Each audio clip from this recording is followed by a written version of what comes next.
कहानी शुरू होती है उस दिन से जब मक्का के लोग अपने बच्चों के नाम अपने बुतों पर रख रहे थे। हजरत अब्दुल मुत्तलिब खामोशी से आगे बढ़ते हैं। उनकी गोद में दोनों जहां के आका मोहम्मद सल्लल्लाहु अलैहि वसल्लम। जैसे ही उन्होंने नाम पुकारा मोहम्मद, भीड़ में सरगोशियां शुरू हो गईं। ये कैसा नाम है? इसका मतलब क्या है? हमारे बुतों जैसा नहीं। तभी भीड़ में से एक आवाज उठती है, मोहम्मद यानी तारीफ के काबिल। और फिर हर तरफ एक ही नारा, मोहम्मद मोहम्मद। बीबी आमिना रहमतुल्लाह अलैहा अपने बेटे को कर कहती हैं, जब मैंने उसे गोद में लिया लगा जैसे मेरा हर गम मिट गया। उसका चेहरा चांद की तरह चमक रहा था। उसकी आंखों में ऐसा सुकून था जो मैंने कभी न देखा। मक्का की वादी में खुशियां फैल चुकी थी। कबीला बनी साद की औरतें जो हर साल मक्का आती थीं, बच्चों को दूध पिलाने और पालने के लिए इस साल भी पहुंची। उनमें थीं बीबी हलीमा, भूखी प्यासी थकी हुई। उनके साथ एक बूढ़ी ऊंटनी और दुबला गधा। सफर इतना सख्त था कि गधा बार बार लड़खड़ाता और ऊंटनी के थनों में दूध की एक बूंद तक न बची थी। बीबी हलीमा के बच्चे के लिए भी दूध ना निकलता था। बीबी हलीमा कहती है, हम सबसे पीछे रह गए थे। किसी के पास अच्छे ऊंट थे, किसी के पास तंदुरुस्त गद्दे। हमारी सवारी थक चुकी थी और हम भूख प्यास से कमजोर हो चुके थे। जब सब औरतें बच्चों की तलाश में निकलती हैं तो उन्हें पता चलता है कि अब्दुल्लाह का एक यतीम बेटा है। लेकिन सब कहते, यतीम बच्चे से हमें क्या मिलेगा, उसकी माँ गरीब है। इस तरह सब औरतें किसी ऐसे बच्चे को लेने से कतराती थी जिनके बाप ना हो। लेकिन हमारे प्यारे नबी किसी आम औरत के घर भला कैसे परवरिश पा सकते थे? उनके लिए अल्लाह ने किसी खास को ही चुना था और वह थी बीबी हलीमा, जिनकी किस्मत पर यह जमीन और आसमान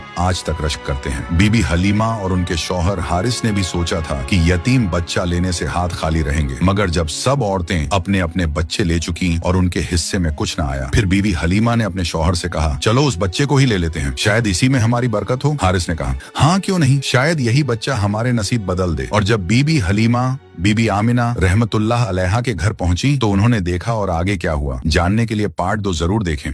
जब बीबी हलीमा बीबी आमिना रहमतुल्लाह अलैहा के घर पहुंची तो उन्होंने देखा गोद से नूर फूट रहा था। वो अब्दुल्लाह रजी अल्लाहु अन्हा की निशानी था, जिसकी पेशानी से रोशनी झलकती थी। उसे देखते ही बीबी हलीमा के दिल में बेपनाह मोहब्बत उतर आई। जैसे ही उन्होंने बच्चे को सीने से लगाया, उन्हें महसूस हुआ कि उनके सीने में दूध भर गया है। उनका अपना बच्चा जो रात रात भर रोता था अब चैन की नींद सो गया। हारिस ने जब अपनी कमजोर ऊंटनी को देखा तो हैरान रह गए। अब उसके थनों से भी दूध निकल रहा था। उन्होंने पिया और ताजगी महसूस की। बीबी आमिना रहमतुल्लाह अलैहा ने अपने लाडले को प्यार से बीबी हलीमा की गोद में दे दिया और बीबी हलीमा ने मुस्कुराकर कहा, हारिस ये बच्चा तो हमारे लिए रहमत बनकर आया है। जब बीबी हलीमा, हारिस और नन्हे मोहम्मद सल्लल्लाहु अलैहि वसल्लम गांव की ओर लौटे तो जो दुबला गधा कभी सबसे पीछे रहता था आज सबसे आगे दौड़ रहा था। बाकी औरतें हैरानी से पूछने लगी, बीबी हलीमा ये वही गधा है जो रास्ते में ठहर ठहर जाता था? बीबी हलीमा मुस्कुराकर बोली, ये सब उस नन्हे मेहमान की बरकत है। गाँव पहुँचते ही उनके घर की हालत बदल गई। जहाँ कभी सूखा था वहाँ हरियाली उगाई। उनकी बकरियां चरकर लौटती तो पेट भरा होता, जबकि दूसरों की बकरियां खाली पेट वापस आती। लोग पूछते,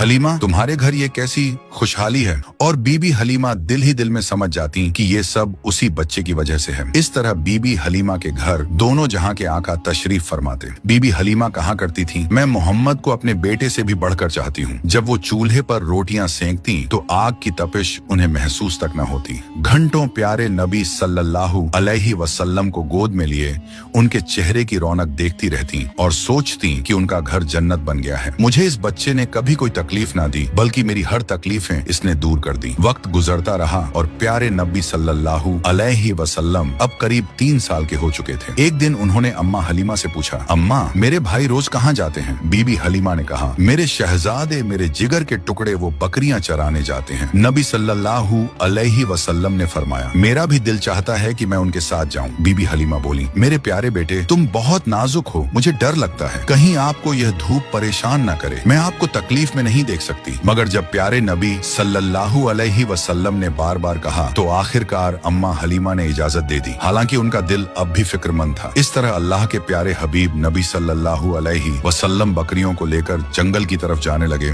और इसी तरह 4-5 दिन गुजर गए। आगे की कहानी जानने के लिए पार्ट 3 जरूर देखें।